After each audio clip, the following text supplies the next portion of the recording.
welcome to the Captain's Video Blog. We are Saturday, October the 1st, 2016, and well, on the heels pretty much of yesterday's video blog. I'm still, the more I think about this whole situation, the more pissed I get. I guess I'm gonna open for a bit because I just made some meat and oh boy, there's a lot of smoke. So yeah, we're gonna evacuate all that. Although I don't exactly expect any bugs to come in because it's been raining for a bit tonight. So yeah, this situation is just a mess. It's a huge mess, and as much as I don't want to believe that the professors in the other two schools would have gone past the whole I can do 10 months as an intern in your school, so what up thing. I think the thing is, it's like he saw the things I presented, and in his mind my professor thought that it was all on the same footing, where it's really not. There's here we're gonna do about the resolution of the video. Here is pretty much the level where I care about the other schools permitting me, allowing me basically to make 10 months of internship in a year, and here are my concerns about the money. And it's not really about making money just to make money. It's making money so that I can fulfill my engagements about the whole year, because at the end of the day, the internship, it's my school, giving me the chance of getting the tools to get more easily into the professional life, into the workforce. But it's also me having to fulfill some promises. The thing is, you cannot do whatever internship you want. It has to be fully into the goals of the masters, and the 4 months. They are well into those goals, since one of my classmates basically did the same, but for a water plant, water cleaning plant. So the place where they take the disgusting toilet water and they wash it, they filter it, and bam, back into the rivers. So yeah, he did the same thing that I was supposed to do for the firefighters, but for the guys who purify the water. Cleansing, maybe? I don't know. We're not gonna get into that kind of thought process.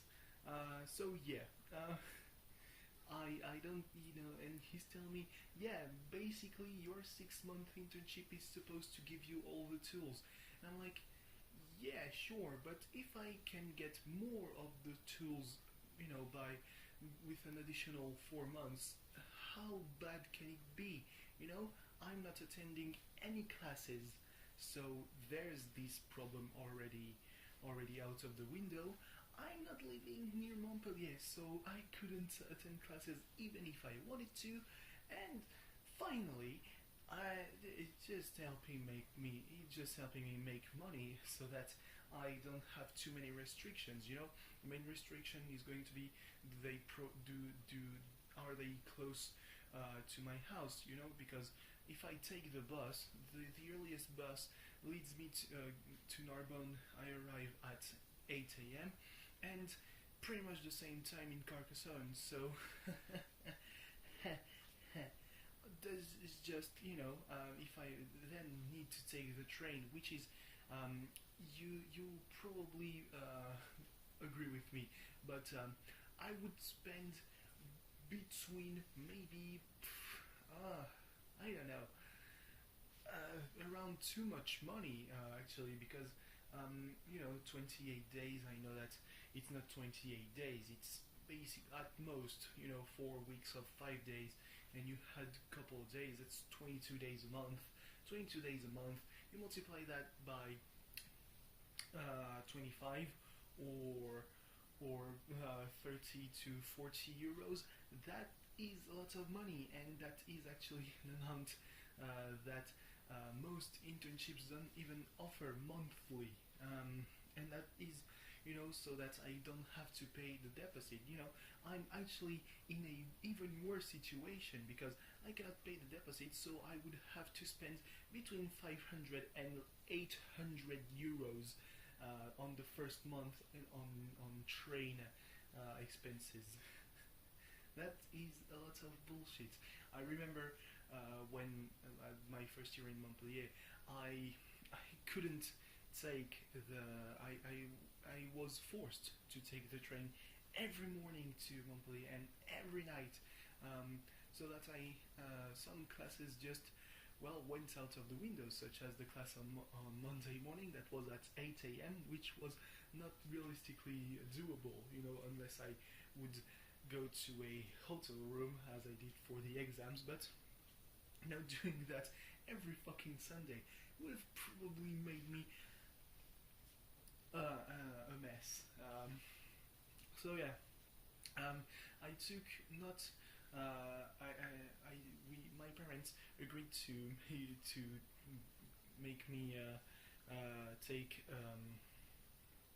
a special subscription for the trains that cost, I think, 700 euros for the period between October and December.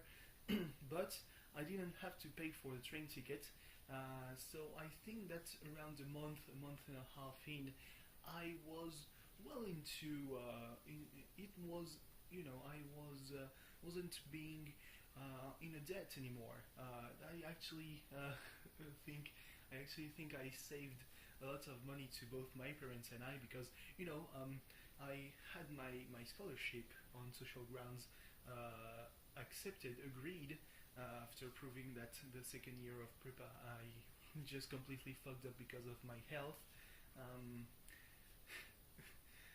So yeah, there was that. So even with that, I would have been in a pinch on a financial level. So yeah, but the second part of the year was way easier because I always found, the train that was in the period that was really the easiest for me to pay, because I would be like in the blue periods of the day. If you know a little bit about the French train system, railway system, you have the blue period and the white period. White periods are like at some point in the morning, some point around noon sometimes, and at the end of the day. And that's parts where when you have pretty much all the reduction subscription, you only have like 25% off, and in the blue it's 50 to 65% off. So yeah, I always managed to find that kind of things, even though that meant that sometimes I would arrive very early in Montpellier, and sometimes I would have to literally rush out of the classroom at the end of the last class of the day so that I could reach the train. And the worst probably thing about that was when there were suicides, because oh boy, there were lots of them.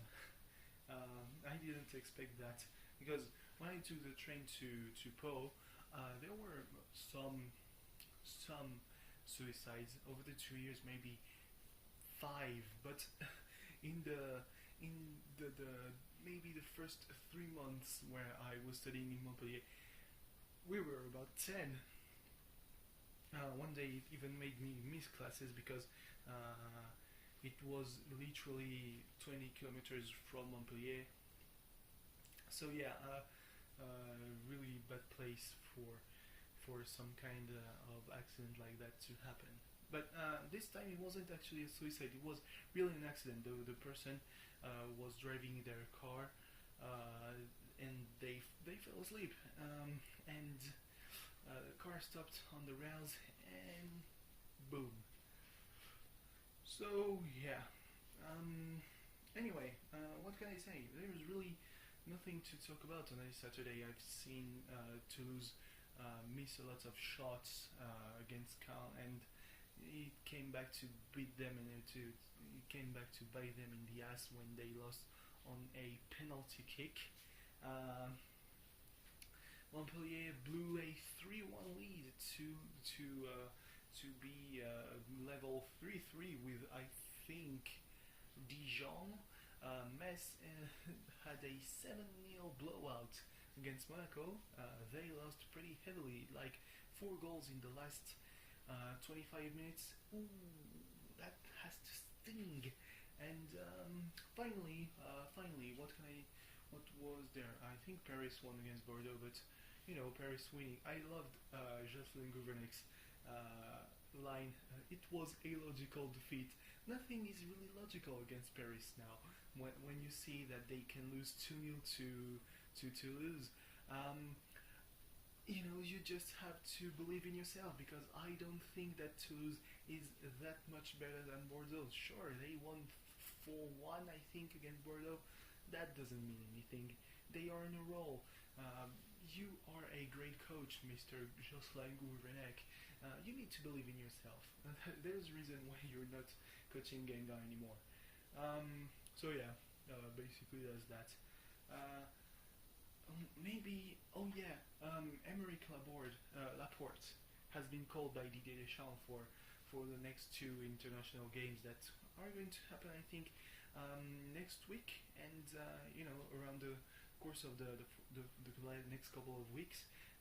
And people are already saying, yeah, he's just calling them so that he won't play for Spain like he did with Nabil Fekir last year. Yeah, sure, Nabil Fekir, he played and then he was benched because those were essentially friendly matches. That's kind of what you do when you play friendlies. You don't pitch the same team every time, and sometimes the players only play for 45 minutes. That's the kind of thing that happens. And then what happened to Nabil Fekir? He got injured, and he was out of competition for like 8 months, keeping him from participating in the Euro. And when Didier Deschamps called his list, it was literally only 2 days after Fekir's best performance, but that was still in a losing effort to Seville. So, and because Emeric Laporte is very promising, he's been playing with every youth team for France, but hadn't been called for the main national team, and he might have been called for the Euros, but he got injured like 3 months before, and it was supposed to be a 6-month injury. So yeah, but since he has played in Bilbao, for pretty much his entire youth. He's been there, I think, since the age of 13, thanks to one of his grandfathers who is from the Basque country. He was allowed to play for Bilbao. They have this strict rule where you cannot play there if you don't have any kind of Basque blood, which makes the case of Iñaki Williams really telling, because Iñaki Williams is of Ghanaian descent, but since he was born in Bilbao, he technically is Basque. So yeah, it's just really a case of the same kind of cases as for what you can do, what you need to do to be eligible to be president of the United States. So yeah, so there were concerns that he would actually play for Spain, and that would have been a huge loss for France because he has a lot of promise. So yeah, whatever. If he's called him to block him for playing for Spain, whatever. If he's called him to making the next big French defender, good. Whatever. Same thing all around. So yeah, we'll see you against Bulgaria, I think. So anyway, thanks for watching. See you tomorrow. Bye bye.